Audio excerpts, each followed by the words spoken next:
Alors, on va maintenant s'attaquer au rig de la tête. Donc première chose, on va déjà riguer ce contrôleur-là. Donc ça va être tout simple, on prend le contrôleur, on prend le joint qui est ici, et on va faire un constraint orient. Alors on vérifie bien que main offset est sélectionné, car comme tout à l'heure, la rotation là elle est nulle, et en vrai, notre joint a une rotation différente. Donc voilà, comme ceci c'est bon. Là on a un tout petit souci, c'est que si je déplace ça, vous voyez que le contrôleur ne suit pas. On va créer un nouveau objet nul, donc G, CTRL G, pardon. Donc là, ça me crée un nouvel objet nul. Avec W, en maintenant V appuyé, on vient le placer au centre de notre joint. Très bien. On va l'appeler buffer hop, CTRL controller head. On va faire un modify freeze transformation pour que tout soit à 0. On va sélectionner notre joint, puis notre buffer et faire un constraint point avec les valeurs par défaut, très bien. Du coup, lui va suivre notre joint. Et ce qu'on va faire, c'est que donc on va prendre notre contrôleur, on va appuyer sur F sur la outliner pour nous le montrer. Et on va venir le mettre juste ici. Et dedans, on va venir avec le clic du milieu, le déplacer, contrôleur head, dans le buffer. Comme ceci, je peux prendre voilà, mon contrôleur. Et quand je déplace, ça fait suivre l'autre contrôleur qu'on peut aussi déplacer sans problème si on le souhaite. Alors, l'étape suivante, on va faire mettre notre contrôleur du museau. Alors le problème, c'est que il va nous manquer un joint. Tout à l'heure, j'ai oublié de le créer. Du coup, on va sélectionner celui du bout, F dans la outliner pour l'afficher, et on va le dupliquer, CTRL D. On va l'appeler head middle. On va venir dans notre vue de côté le déplacer. Alors je vais rafficher le modèle rapidement. Le déplacer en fait entre la jointure ici et ici, donc à peu près par là. Donc W, je viens le déplacer par là. Ok. Très bien. Donc ça va permettre de déplacer notre museau en fait, cette rotation là en plus. On peut masquer notre modèle. Et ce qu'on va faire, c'est que donc ce JT Head Middle, on va venir le placer là.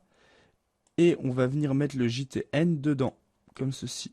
Donc voilà, là vous voyez, ça nous rajoute donc un os en plus. Je vais venir avec D le monter un peu plus haut. Voilà. Du coup, on va venir prendre notre contrôleur et au lieu de l'avoir le centre ici, on va le mettre sur le nouveau joint qu'on a créé. Alors on fait D, V et on vient se mettre là. Et ce qu'on va faire, c'est que la rotation de ce contrôleur, quand on va le tourner, va déplacer ce joint-là. Donc je prends mon contrôleur, je prends mon joint, et je fais un constraint orient. Comme ceci, et là, c'est nickel. Mais on voit, comme tout à l'heure, si je déplace ça, mon autre contrôleur ne se déplace pas. Et contrairement à la dernière fois, on va pas pouvoir mettre un contrainte pointe sur ça, car on veut que la rotation qu'on donne ici fasse garder le même angle qu'on a entre nos joints là, ça le fait changer cet angle là. Du coup on va devoir faire un constraint parent. On va créer donc un nouveau objet nul, CTRL G avec rien de sélectionné, W, V on vient le placer au centre, donc, ok, on va prendre donc contrôleur head end, hop, on va l'appeler buffer contrôleur head end, on fait un modify freeze transformation pour avoir tout à 0.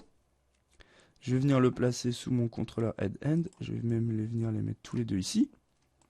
Une fois qu'on a fait ça, celui-ci, donc, on va le parenter à, à ce contrôleur-là. Donc, je prends ce contrôleur-là, je prends mon buffer contrôleur head end et je fais un constraint parent avec tout par défaut. OK. Et mon head end, je le place dans mon buffer. Comme ceci, quand je déplace ça, vous voyez, ça fait, on peut déplacer le reste. Et là, je peux venir par exemple faire une rotation comme ceci, et si je déplace ça, la rotation, elle va rester. Pour finir sur le museau, on va faire un dernier truc. Pour que le museau reste toujours entre guillemets parallèle à ce contrôleur, on va demander à ce joint d'avoir la même rotation que celui-ci. Du coup, ce qu'on va faire, c'est comme ils n'ont pas la même position, on va passer par Windows, le Node Editor. Donc quand on a sélectionné les deux, vous voyez là il y a le Head Middle et le Head End. On va les sélectionner tous les deux, aller vers le bas, et on va prendre le rotate du Head Middle et le mettre dans le rotate du Head End. Comme ça, en gros, quand on va déplacer cette rotation-là, ce joint-là va aussi influencer sur celui-là, sur la rotation de celui-ci, et pas que sur la position. Du coup, ça va nous permettre de mettre le museau en meilleure position. Donc, voilà pour ce qui est de la tête. On peut aussi s'occuper des yeux. Alors, pour les yeux, c'est très simple. On va prendre notre contrôleur, prendre notre joint, et on va prendre un constraint I'm. Donc ça permet d'orienter vers l'objet le joint. Donc on a juste à faire add et c'est bon. Comme ceci, quand on va déplacer en gros ce contrôleur, notre œil va se tourner vers le contrôleur. Donc je prends celui-ci, le joint, et je fais G pour faire la même action. Et du coup c'est bon. Il va rester les oreilles à faire, et tout notre rig sera fini.